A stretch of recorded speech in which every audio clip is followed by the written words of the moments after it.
thank you everybody for coming along today.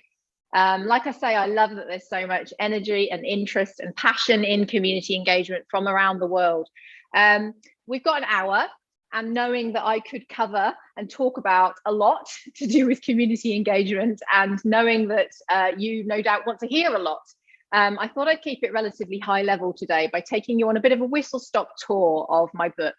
For the Love of Community Engagement is a professional memoir, and it calls for a rethink in how government involves groups and communities and people in its decision making. And there are 20 chapters which each have a heading, and that provides a really good manifesto for community engagement into the future. So it seems like a really logical format for me to follow and take you on a journey through today. If you haven't yet read the book, the advertisement, it's available in hardcover and paperback and ebook and also audiobook format from the majority of online bookstores. I'm conscious that this is a workshop, which I take to mean interactive, and I'll declare up front that I've got quite a lot to say, and I know that many of you have sort of come specifically to hear me share my thoughts and experiences. So that's going to be the main format, but I encourage you to interact and post stuff in the chat as we go through.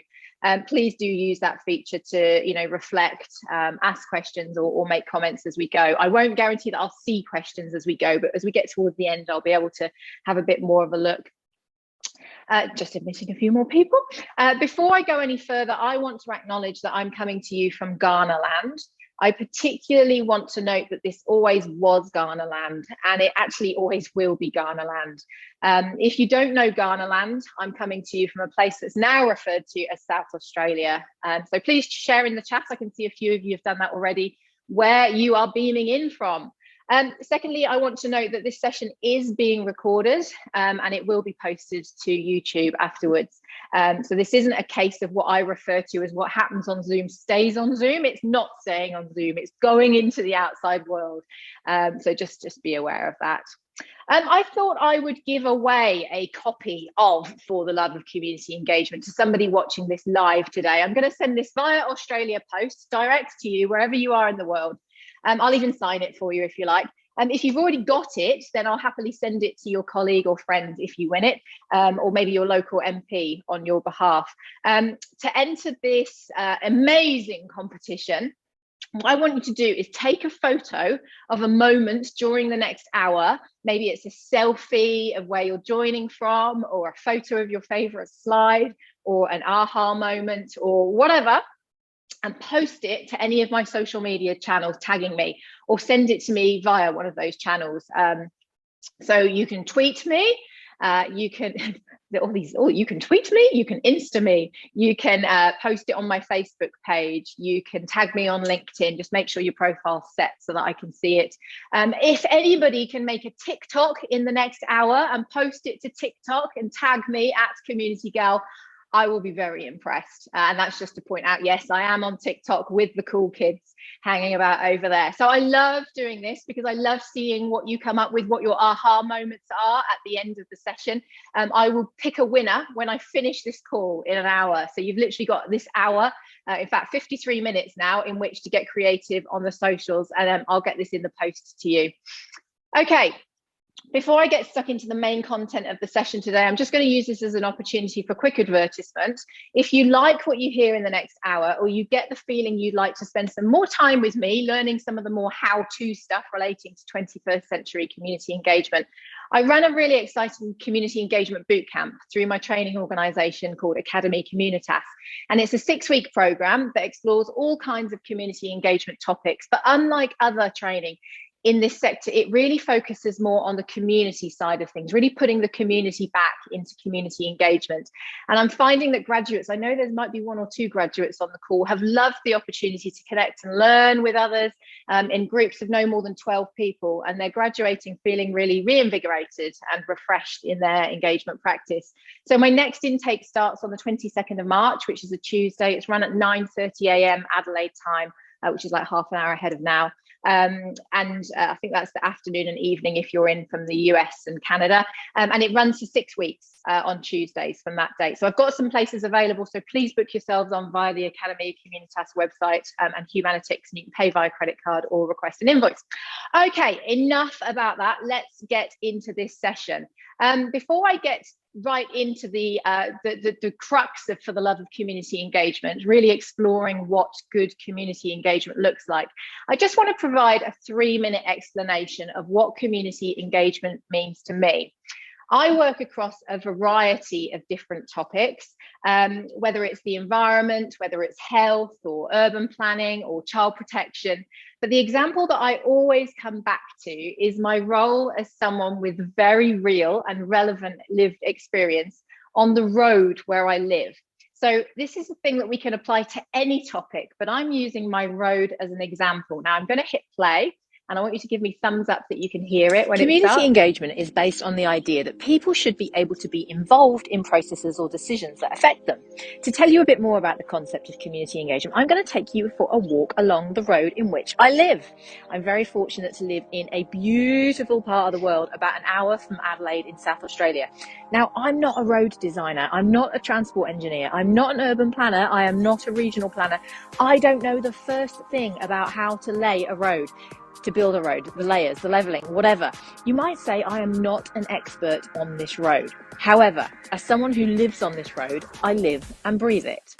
My family and I drive down this road at least twice a day, heading to meetings, going to school, doing drop-offs, going to the shops, catching up with friends, and so on.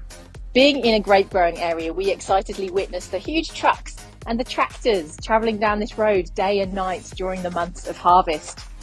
We know every single blind spot on this road where you can't overtake, particularly the frequent cyclists that you want to pass on weekend mornings.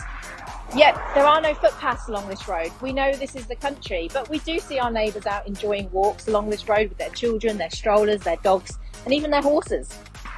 We know how and even when cars travel at speed down this road, when the shift changes at the processing plant down the road and the workers head home in a great hurry to do whatever it is they need to do. We've learned about the vegetation along the road, and we're thankful that the time my dad was visiting from the UK, whilst driving along this road, he temporarily lost consciousness, narrowly missed one of these. Oh, it's just catching up. Oh, awkward. No, the video is not going to play. So what I'll do is I'll send it out to you all, the link from TikTok. I think it's the bandwidth is obviously too much going on. But the point of the video is really about my lived experience on my road. Means that I've got this real lived knowledge and expertise that I'm able to contribute to decision-making processes, even though I'm not what you'd call a traditional expert. And by involving people such as myself with real lived experience and passion for where I live, I believe that the decision makers can get the decision right first time and make a really good decision, because I'm bringing that expertise that is often forgotten. Now, let's start on my 20 steps towards the future. In other words, the 20 chapters. Now, the first chapter is called Understanding Community Engagement Within the Context of Society. And this chapter is about acknowledging that we don't operate in a silo of community engagement. It's so much bigger than that. What's happening around us locally, nationally, globally, at a societal level affects how communities want and need to be engaged.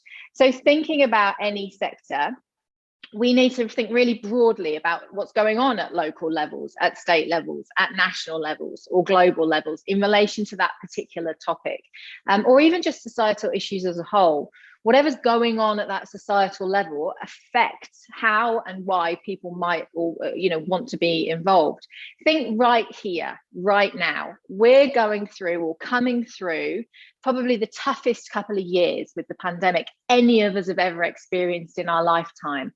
Combine that with having witnessed things like the Trump years, like the Black Lives Matter movement, now the Ukraine situation. Society, I would say, is literally exhausted. Plus, trust is at an all-time low, particularly of politicians and the media. And this means our 21st century community engagement generally starts, unfortunately, from a level of zero trust. So this affects our practice really significantly and is worth bearing in mind. One of my favorite chapters is number 2, giving a voice to the underdog. As community engagement practitioners, it is our job to give a voice to everyone. That includes what I call the underdog. These are people who generally push against the tide of convention. They push against bureaucracy. They may well be saying things that you don't want to hear. Sometimes the people that maybe you didn't see coming. These people really excite me and they motivate me, and they need to be a part of our processes. So next time you're thinking about that whinging community member or that local resident who goes on and on about there needing to be a better way, acknowledge that they're pushing against the tide here. And whilst it can feel uncomfortable, we need to really embrace that diversity of opinion and actually open our eyes and our ears and our minds to their suggestions. Even if whatever they're saying is very controversial or pushing against fact, in order to bring back our ability to have civil discourse, it's our role to say, I hear you. I want to understand you. I want to understand where you're coming from and why you're saying what you're saying. And from there, we can move forward in a direction together, maybe understanding each other a bit more than simply being at loggerheads with each other, with that inability to actually listen to each other. Now, our colleagues in the world of community development can teach us a lot about working from the bottom up. So that's taking an approach that puts people and community at the center of what we do, and it uses their needs and their aspirations to shape how we engage and what we engage on. So as community engagers, our work really is about grit. It's about wearing down the soles of our shoes, walking the pavements of the communities that we work with. It's about rolling up our sleeves and not being afraid to immerse ourselves in the community's experience. And we mustn't lose sight of this. Community engagement can't be done from a desk. I'm going to repeat that. You might want to use that on your social media. Community engagement cannot be done from a desk. I can see people taking notes. I love it. Number 4 is about forming powerful partnerships. By working together, forming powerful partnerships, we can achieve so much more. Again, we mustn't operate in silos. We often do this as community engagement practitioners. We're like, oh, I need to engage a community on something, in something, and we just sit in our little silo and we try and do it all ourselves. We must work together in partnership with other professionals, with community groups, with departments, with organizations in communities to help our processes be the absolute best they can be. I really think the magic is found in working together with others to do the best we can do. But if we want to get the best out of enabling people to provide really good, brilliant, helpful contributions to whatever it is that we're working on, we need to be creative and we need to be innovative in the way that we engage. I dream of a world where there are no more boring surveys. I'll talk more about this in a bit. Not only does creativity and innovation attract people to our community engagement activities, but it actually intensifies the process way beyond the boring survey to be really rich and meaningful and enabling of conversation. There are probably more tools and techniques that I could even list for this hour if I just simply focused on tools and techniques. But to give you an idea of some of my favorite styles and approaches, I love a world cafe. You can Google world cafes. It's a very well-known style of community visioning with people where you get a group of people together, you pose a thought-provoking question to them, and in small groups, they discuss it. Every so often, you mix up the groups so that ideas begin to spread around the room, and you end up with a room full of people passionately sharing their ideas and wholeheartedly listening to each other. Imagine a world cafe to discuss a future vision for ensuring, say, good access to health services in coming decades. Or have you heard of the technique open space technology? This is an engagement process that isn't for the faint-hearted at all, because there is no agenda set until the people turn up and set it themselves. So this technique is the epitome of citizen-centric decision-making.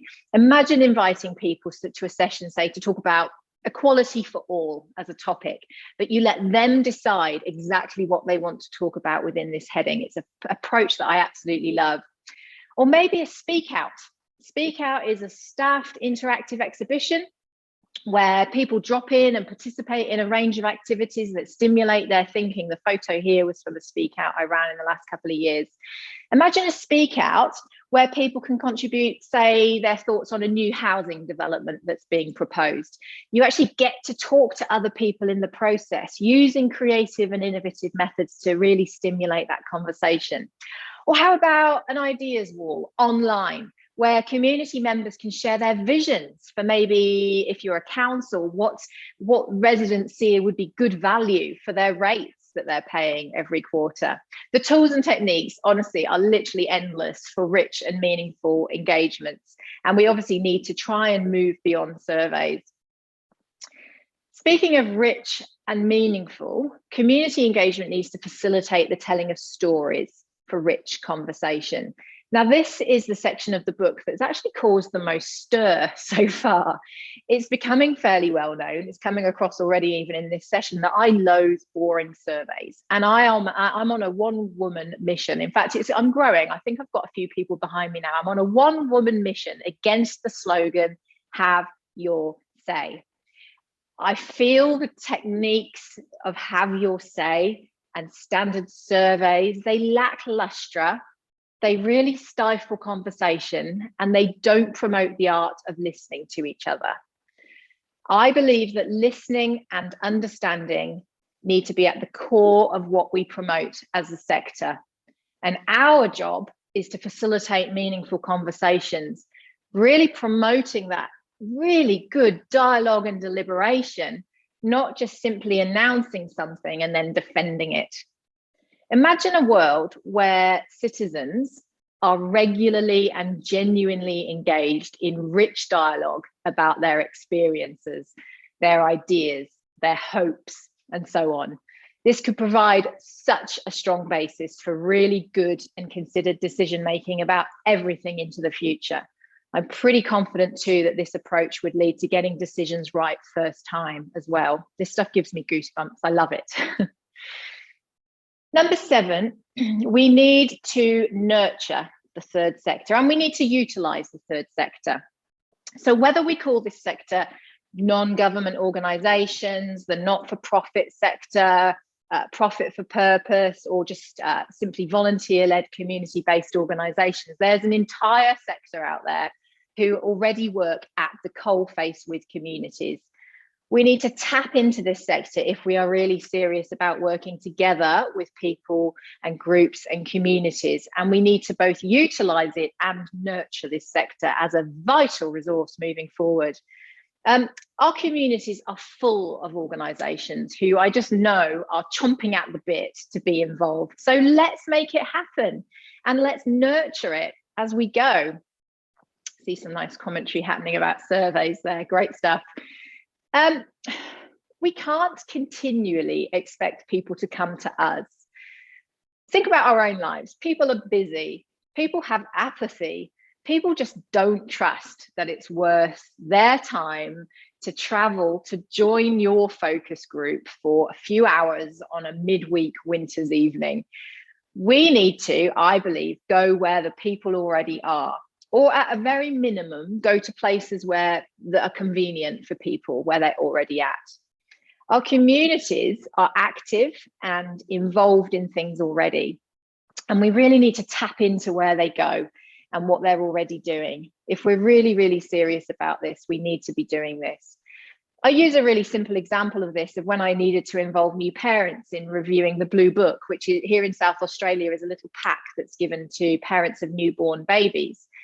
Rather than me host something where they all have to kind of come and lug everything and bring their babies, I found some local community centres that host new parenting groups. And I said, how about if I bring morning tea and I get to have an hour with these new parents and I get to talk about this resource that we're reviewing? And it was win-win. Everybody was happy. Or the example on the slide here of the old city skate park in Adelaide. We were there with the skaters, talking to them, immersing ourselves, talking about their needs and their hopes for a new location. So again, I repeat, and I know some of you noted this down, community engagement cannot be done at a desk.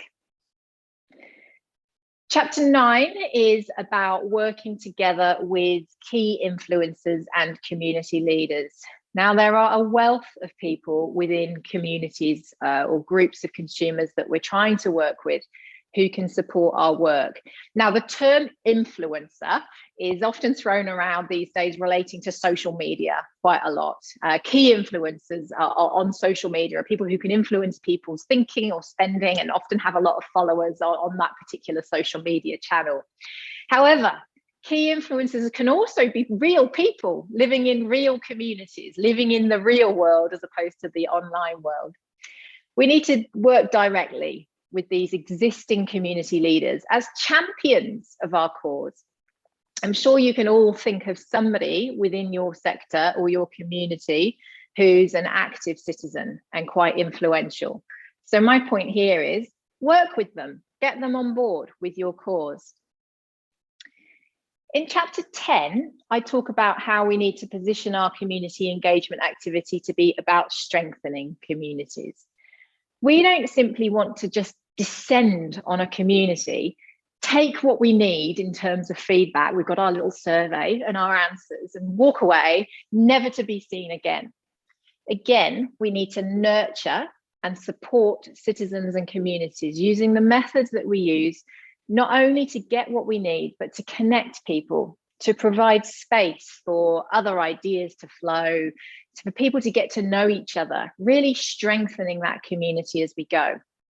It might be that in the process of planning, say, a new dog park, you bring together local dog owners somehow, wherever they might be, because they haven't got a dog park yet, wherever they're walking their dogs, you bring them together to seek their contributions to this idea.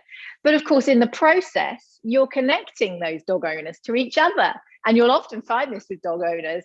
Oh, I've seen you about with your dog. Yeah, you're such and such as mum or dad, but we've never actually spoken. And then the conversation gets going. Oh, you work in a similar field to me. Yeah. Oh, we should catch up. And next time those dog owners pass each other, they stop, they chat. This is what we call strengthening communities. It might be that the process of working with, let's say, health consumers who've got a lived experience of kidney disease, that your process could involve them in decision making, getting their ideas, their contributions about a new health service that's going to be available. But it could also be about connecting people to each other as that sort of method of support for each other. I've seen so many examples of where community engagement has a series of these unexpected or bonus outcomes where we actually strengthen communities and connectedness as we go. And because I've seen this so often happen, I think we should actually plan for this and actually do this, strengthen community engagement, communities as we engage. More than ever, our world needs good community engagement. And at this point in my career, I've begun to challenge this concept that community engagement is soft and fluffy or nice to have. Finger painting, it's been referred to as me. Oh, you do that finger painting stuff. As community engagers, we don't possess soft skills. I believe we actually possess hard skills. And these are hard skills that so many political and business leaders find challenging. And these skills are compassion, authenticity, the ability to genuinely listen, and putting the needs of people first. If you truly believe in good community engagement, you need to advocate for it and advocate strongly. I firmly believe that putting people at the center, putting people and communities at the center of what we do is potentially the solution for world peace. Maybe not that far, but I really think the approach positively affects the bottom line of an organization, the efficiency of an organization, making the right decisions, and of course, strengthening communities. Community engagement is not soft and fluffy. There's another one for social media. Now, I've included a photo here of Jacinda Ardern, the Prime Minister of New Zealand. I know we've got some Kiwis on the line. This is a photo where she famously showed compassion to Muslim communities after a horrific attack at a mosque in New Zealand. This is somebody who is leading with kindness and compassion. Now, if this was a soft, easy skill, wouldn't every leader be doing it? And I've also included a clip that's actually giving me goosebumps seeing it on loop. I've included this video clip of very recent, this was just last week, President of the Ukraine, President Zelensky. And he is pretty much rewriting the leadership handbook at this scale with his compassionate and humanized leadership style right now in the Ukraine. Just look at this example. I mean, he's got multiple examples of what he's doing, being human. This example, how he walks past the formal lectern and he sits down with the media like old mates at eye level, ready to genuinely connect. This is engagement. This is connecting to people. And this is most definitely leadership, and it is not soft and fluffy. Let's no longer hide our community engagement activity in dusty halls behind furniture, big piles of disused furniture, you know, the kind of thing where it can't be seen or heard by those people that need to see or hear it. Look, reports are one thing, but decision makers need to see community engagement happening. They need to really see it direct, and they can only benefit from hearing directly from the people affected by the decisions they make. Let's book the boardroom next to the CEO's office to hold our community meeting.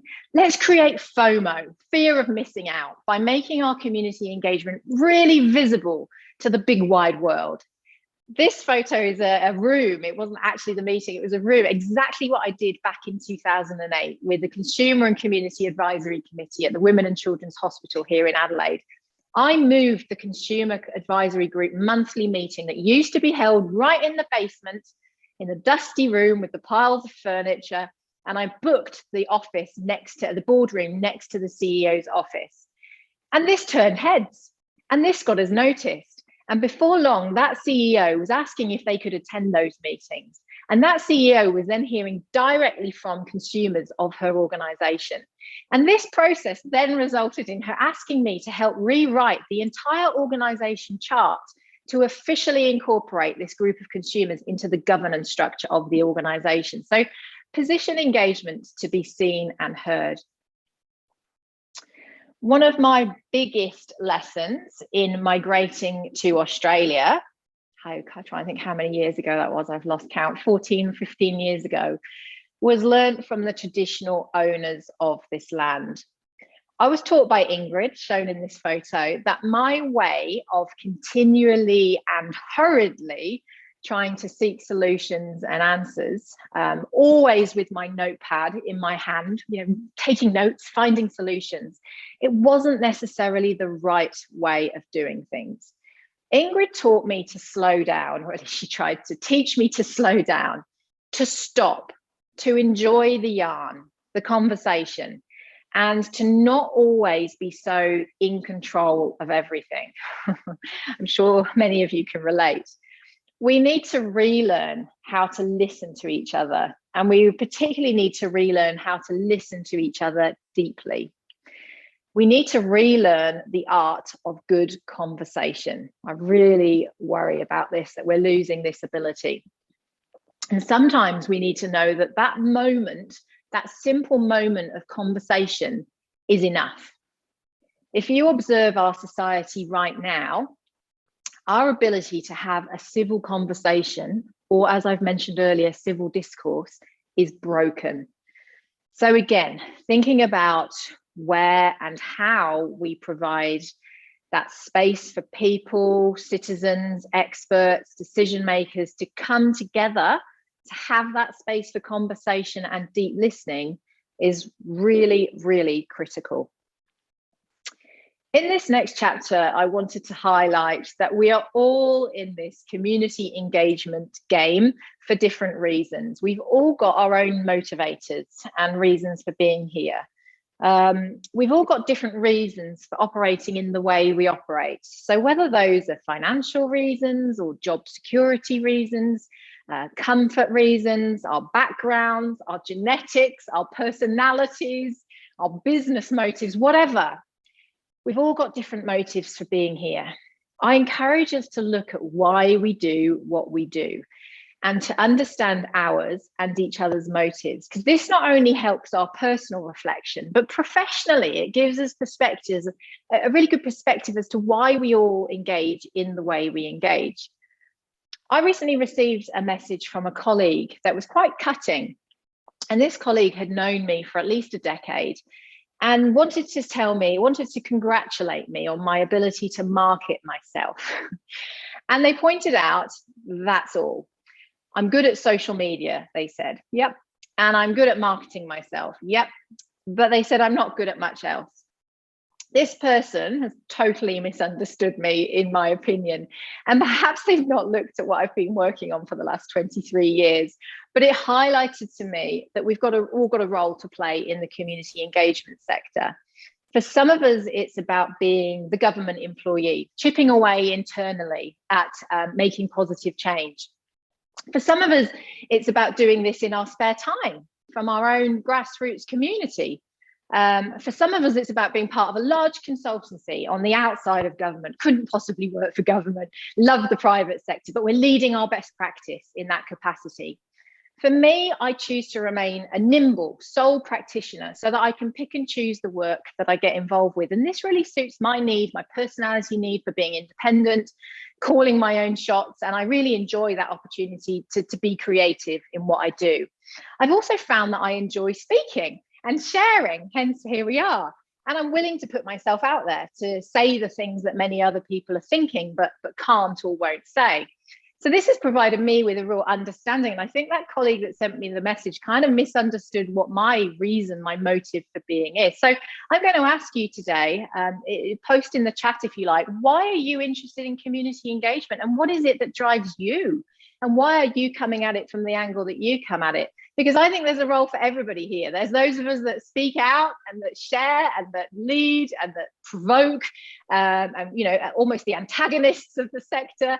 There are those of us that chip away internally, making that long-term change. There are all sorts of reasons. So I'd love to hear from you in the chat as to why you engage.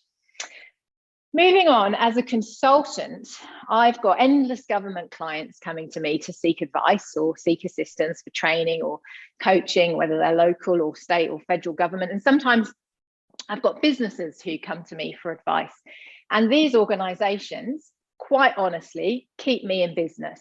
They pay my mortgage. But as community engagement practitioners, I believe that the people we are really working for are the community. And so we owe it to the community to do a good job. We owe it to communities to use our expertise to deliver processes that enable them to be heard. So in my opinion, the community are our client, and it's them, I believe, we really need to work for and subsequently impress. Now, I'm speaking here as an external consultant at thinking about clients, but if you work for a government organization, this is certainly applicable to you. Your customer is the community. In fact, your boss is the community effectively. I know you might not quite like hearing that, but really community needs need to be front and center of what we do. The image on this slide is actually from a piece of engagement that I got tangled up with a few years back, and I gained great pride from supporting these participants to refuse to participate in the meeting that I was facilitating. It was on behalf of a government agency and it was shoddy, and they called it out. And I absolutely love this. It's a prime example though, where I've shifted that my client is the community, and I just had to hope that my actual client would pay the bill, and they did, thankfully. Here's one for you to think about. How can we be delivering good community engagement if we don't know what it's like to be involved in our own communities? By getting involved in our own communities, we can not only give back to the places that we live or the things that we believe in, but we learn what it's like to be part of a community.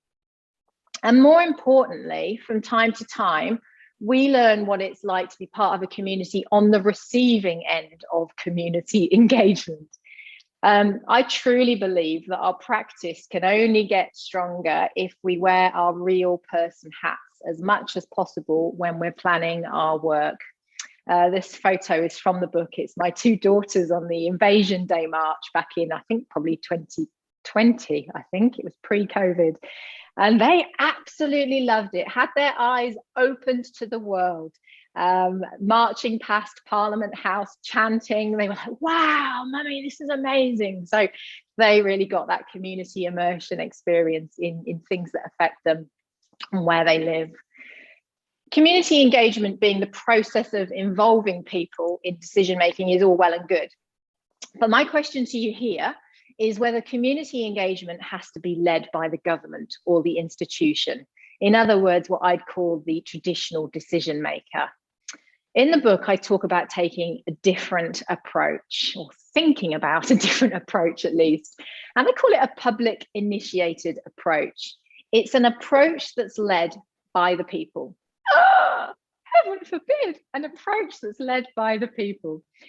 An approach where the community decide what they want to see happen in their communities. And then they decide to what level they want the government involved. Yes, I am proposing we flip community engagement as we currently know it totally on its head. So imagine people and groups and communities really being supported and nurtured to identify their own priorities moving forward. And then they decide to what level they need the government involved, whether it's that they want to work together, for the government to take the lead, and so on. They decide. This approach would actually be quite revolutionary. I think we're a long way from it, but some people tell me maybe we're not. It just would take one organization to flip the way they do community engagement, and we'd get the ball rolling. And again, I truly believe that the world would be a better place if we gave communities back some of that ownership over the decision making.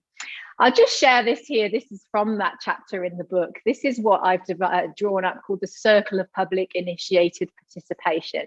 And you can see there's 4 quadrants of the circle. So it's going from that where the community have identified something that they want to work on, whatever that might be that's affecting that particular community. I know, I wish there were more emojis. You can tell the government, okay, we're going to be doing this as a community. We can do it ourselves. We don't need you involved at all. It's all fine. We're just going to get on with it. We tell you. Or it might be that we need to check with the government. So maybe we've got a bit of an idea. There might be some legislation that we need to check with. The government might have some expertise. So we'll check with them. We'll get some support. In the bottom right, it might be where we join forces with the government as the community, and we're going to work together on this. We're going to really use them as providers of that advice and the support. And of course, the government is pretty well resourced. You might not agree with that. But compared to the community, the government's got more resources potentially. Or it might be that the communities come up with an amazing idea, and that they actually just want to inspire the government. They're going to inspire the government with the ideas, the suggestions, and the government are going to take it forward with full responsibility to deliver those ideas. So that's in the book, and I'll also share these slides after this session as well, so you've got it if you want to explore this further. People have suggested to me different ways that this approach could be used. Here in Australia, somebody suggested that perhaps with the First Nations communities, this would be particularly good to implement, where you actually put the community as the decision maker and the government supports, enables, facilitates resources, whatever it might be to support that community. I get very excited about this stuff. I will use this opportunity here today to give us all a huge pat on the back for being here. Because together, just even by exploring our thinking in relation to community engagement, we are collaboratively pushing the community engagement sector forward, in a forward direction. The fact that you've signed up for professional development like this, where hopefully your thinking is stretched or challenged or maybe just reassured, it tells me that you're committed. And whilst we are still an emerging sector, we've been going a long time, we have come a long way. But that's only due to people being bold and brave in pushing new frontiers, both behind the scenes and those of us who've made more of a song and dance of it, literally on TikTok from time to time. So let's keep progressing together. I think it's the best thing for our sector that we continue doing things like this, connecting, sharing, learning, growing, challenging, all of those things. There's exciting times ahead for our sector. Look, I believe in 2022, we are going to hear more about hybrid engagement than we've ever heard before. 21st century consumers or citizens need to be offered a choice as to how they participate. And if there's anything that we've learned as a sector in the last 2 years, it's that we need options for how we engage with communities. I believe truly in offering a blend of face-to-face with online and maybe traditional print written engagement. And as this chapter heading states, I don't want to be seeing digital engagement being a last minute thought or an add-on to engagement processes, but I'd like to really see it included in community engagement plans from the outset. So you know what I'm talking about here, where you develop up your community engagement plan, and then at the last minute, you kind of go, oh, I suppose we could do something online as well. We probably should. So really having digital first from the outset, alongside your other tools and techniques. It's the way that 21st century communities operate these days. So whilst I talk a lot about those really important in-person conversations, how could you be using digital tools to elevate the voice of the communities that you work with? It's a really good question to ask yourself. I'll ask it again. How could you be using digital tools to elevate the voice of the communities that you work with? Worth giving a lot of thought to. And finally, my book rounds off by saying that I believe in order to go forward, we actually need to look back. We need to return to refreshing all of our skills and abilities to hold conversations. We need to learn to listen to each other more. We need to remember what life was like before social media. I've just been saying we need to use online tools, but there was once a life before social media. And I think if we could think about what that used to be like, our face-to-face engagement would be amazing. We need to stop being so obsessed with surveys. Shall I repeat that?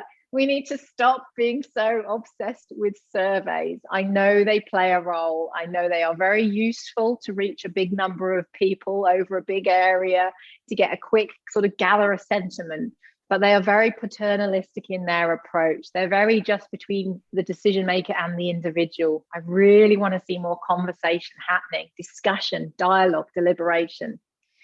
And our traditional decision makers, our senior leaders, and even more so our politicians, are at the absolute top of the list for needing to do this. I think we've come so far as a sector. I'm seeing practitioners are everywhere in community engagement, doing amazing stuff. I'm even seeing in organizations, the CEOs are really embracing community engagement in quite a few organizations that I come across. I see that layer above or below, wherever they are. Where do politicians sit? I'm not sure. The politicians and the politicians' advisors are absolutely who need this lesson right now. So I've got a dream, and it's a dream where, to quote my friend and colleague Andrew Coulson, he might be on the call, I'm not sure if he is, we need to actually put the community well and truly back into community engagement. We need to put the community back into community engagement. Thank you, everybody. I have reached the end of my slides there. I've given you all of those suggestions, ideas, thoughts. Hopefully I've stimulated some thinking. Hopefully I've challenged some thinking. I might just see, does anybody want to ask a question or make a comment? And you can do that in the chat or by taking yourself off mute. Does anybody want to take themselves off mute? Who would like to go on? I'll do a first person off mute. And you can just make a comment or ask a question. Great slides, thank you. Does anybody want to, or is everybody going to be really shy? You're not the engaging type. More than just a survey, in the essence of sharing and engaging. Hello, who's that? I'd like to just ask an answer, or ask a question, or make an observation, I guess, really.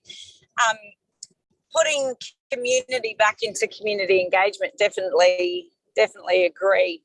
It's how do we pick up the part of the community that they're just happy to keep moving, they're not really in a place where life's too busy, or they're just not they're just not taking the time to make the comment around what we need. How do we reach out and grab those people? Because more often than not, in my field and industry, it's the squeaky wheel often that we are always capturing the feedback and the issues and the concerns from that end, but majority perhaps of people may not be as affected. So how do we get that balance, I guess, is what I'm wondering as well. I think it's an important part.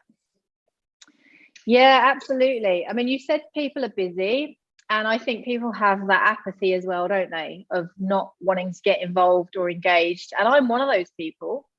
I joke about this on the boot camp. I talk a lot. I don't know if my council's on the call. My poor council, they get the brunt of it from me. But when I say my council, I'm actually talking about everybody's council, because I find it's all the same. I'm just using councils as an example here. I know a number of you are state government or not even in government.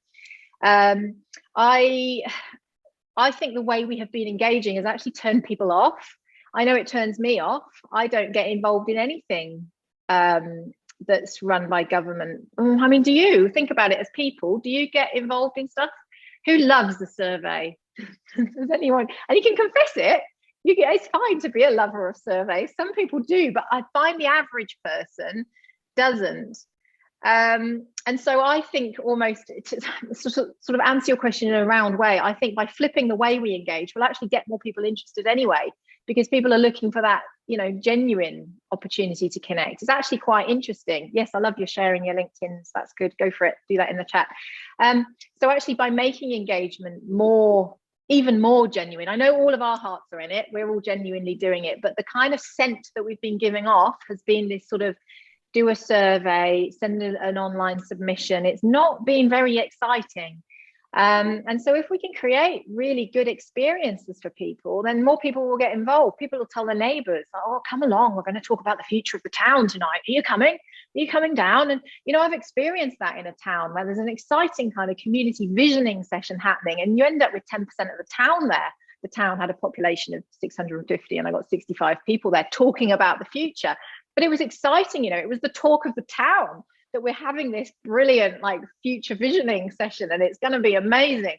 And so I really think by creating that, I talked about FOMO in relation to the fear of missing out. For our leaders need to be involved in hearing it direct, but let's create that FOMO amongst the rest of the community. I mean, let's create stuff that's exciting and that's good, and let's get people being proud of I contributed to that. I helped get that in place, whatever it is. They listened to me. You should come along next time. All of that. Let's create some excitement. I feel like right now we're all feeling a bit flat, and that we just have to keep regurgitating, I've got to go and engage, I'm going to do a survey. And it's just not creating that excitement. So I think my job, my purpose in life right now is to sort of shake us all up and say right, how can we make this something that people really want to get involved with? Because right now we're creating a movement, and it's not us necessarily, those of us on the call, but there is a bit of a movement of I'm not getting involved in that because it looks dull and they're not going to listen to me anyway. So we need to flip that. Anybody else want to ask a comment? Ask a comment that has that for engagement. Ask a question. Just having a quick look at the chat. When surveys are written well and presented well, they are good. Like all tools, they need to be used correctly. You're absolutely right, Anne. Yeah, I still argue those surveys are a one-to-one communication tool. We say it's two-way, but it's you asking a question and them responding. There's no dialogue in that, and nobody else gets to see. Okay, they'll get to see it in the report. If they read the report, they might see everybody's individual responses, but nobody gets to respond to each other. And so that's where I'm saying we're losing that inability to listen to each other, to have conversation, to ask questions, to gain that understanding. We don't get that with a survey. So I know surveys have their role. Please don't stop using them altogether. They have a role, but let's not go to a survey as a default engagement process. There's other ways. And trust me, I listen to myself sometimes. I'm doing a piece of engagement, and even on my own business or my training or something, I'm going to do a survey, and then I'm like, no, Becky, stop. Don't go to that as a default. Is there another way? And sometimes it's well, actually, no, there isn't. I need a quick way to get some responses from people, and I don't need everybody else seeing it. I don't need a conversation. But what I'm encouraging us to do is yeah, thank you, and yeah, it shouldn't be the default. Yeah. Okay, any other comments or questions or anything? I'm just going to scroll back through some of the chat. Kate loves a survey. I'd love to do a survey to find out how many people love surveys, but I guess it's how can I do that right now? Can I do a poll? I am a real survey nerd. I'm one of those ones. You're a survey. Oh, yeah, someone wants to hear what I've got to say. That's so good, and I like. Do you think there's many of you? Maybe there are. Oh, look, probably not in the general community that we're looking to hear from. Probably. But I mean, I do occasionally fill in a survey that, say, my council sends, and I'm excited by it because it's about something local. But I feel this sense of frustration when I hit submit. And one I talk about a lot was a local issue, and it was sent out. It was like, check things. Do you agree with this? Scale of 1 to 5. Well, that's not giving me a chance to really kind of explain why I'm excited. I was actually in support of what they were surveying. And then there was a comments box at the very bottom, and it was tiny, but I wrote my little, like, I really love this, because that. And then I hit submit, and I call it the black hole of bureaucracy. That survey, off it went into the black hole of bureaucracy, never to be seen again. And I feel that real, like, I love that moment to share it, but I don't know if anybody heard it. And I didn't get to talk about it with anyone at the council, let alone my neighbours or the people down the road, you know. So yeah, surveys have their place, but no, I'm here. I've been put on this earth to challenge surveys, I think. Did anybody have any thoughts on me saying that I don't like have your say? Is anybody going to their team like, oh no, our entire organizational thing is called have your say? Yeah, because every organization in the world has your say as its slogan. So I'm sorry that I've kind of thrown that in. Again, I want to just say, let's not use have your say as a default. Let's really think about it. And it's not the slogan as such I have an issue with, though I think it does kind of conjures up placards and having my say. And doesn't mean you'll listen, but I'm going to have my say because it is really important. It's not necessarily about the slogan. It's about that kind of us and them. We are the decision maker, and we're going to involve you or consult you on something. And whether we listen or not is up to us. It's not sort of encouraging community to own and, you know, enjoy that decision-making process together. It's very much like that us and them. And I worry that it's going to keep adding to that divide of the government over there, or that doer who's sort of telling us to have our say. They're just going to do it anyway. And then the community is over here. Nobody's really working together. So I've just got all these kind of issues with that phrase. But don't worry if you are feeling like, oh crap, my entire organization is that, because yes, everybody's is. We have a big sign that says have your say. Oh, Katie, I love it. They're everywhere. They have them up in my own town at the moment. Have your say. So it is everywhere. Okay, Jane, yes, you've gone join the conversation. I like that one as an alternate. But I mean, again, it's not necessarily the words you say, it's what happens with how people get involved. Yeah. So you can change your slogan. That's brilliant. And I expect over the next decade to see this shift since I called it out. But we've still got to sort of look at our practice and check that the decision makers are listening and who are the decision makers and all those bigger questions.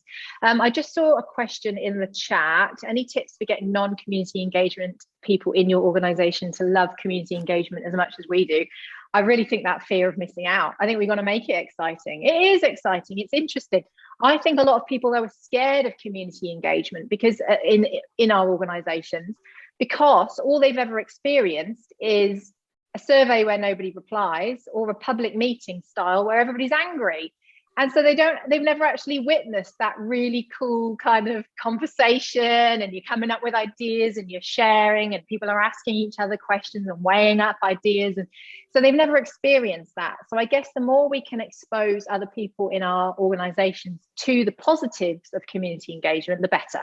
Because yeah, think about it from their perspective and understand it from their perspective. It's always pretty scary when they get involved.